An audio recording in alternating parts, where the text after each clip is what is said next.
السلام علیکم ناظرین، میں ہوں اکرام 7 نیوز میں آپ کا خیر مقدم ہے۔ ڈرگ مافیا نے حیدرآباد میں پھر سے ایک بار ہلچل مچا دی۔ کوکٹ پلی کے ایک شخص کو گولی مار کر ہلاک کر دیا گیا۔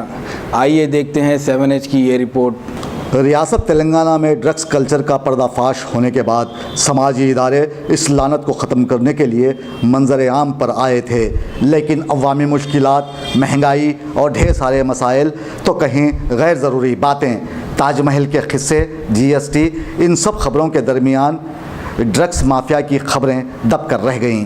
محکمہ نارکوٹکس کے عہدیداروں نے کہا تھا کہ تلنگانہ میں ڈرگس کلچر عام ہونے سے حساس شہری دہل گئے ہیں، اور پھر ایک مرتبہ آج کوکٹ پلی میں ایک شخص یعنی چندر شیکھر کے قتل کے بعد ڈرگس مافیا کا نام سامنے آیا ہے۔ پولیس نے شبہ ظاہر کیا ہے کہ چندر شیکھر کو ڈرگس مافیا نے گولی مار کر ہلاک کر دیا ہوگا، کیونکہ چندر شیکھر پر انہیں شک ہوا ہوگا کہ وہ ان کی سرگرمیوں کا راز کھول رہا ہے۔ قبل ازیں مدھیہ پردیش میں چندر شیکھر ڈرگس سپلائی کرتے ہوئے پکڑا گیا تھا، تاہم اس معاملے میں اسے جیل کی سزا بھی ہوئی تھی، اور باہر آنے کے بعد اس نے دوبارہ اس کاروبار میں قدم رکھا تھا۔ پولیس کے مطابق وہ پچھلے ماہ کی 16 تاریخ سے گم شدہ تھا، جس کی رپورٹ پولیس میں درج کروائی گئی تھی۔ پولیس عہدیداروں نے آج گٹ کیسر سے اس کی لاش دواخانے منتقل کر دیا ہے، جبکہ 2 کروڑ روپے مالیاتی ڈرگس کو بھی ضبط کر لیا ہے۔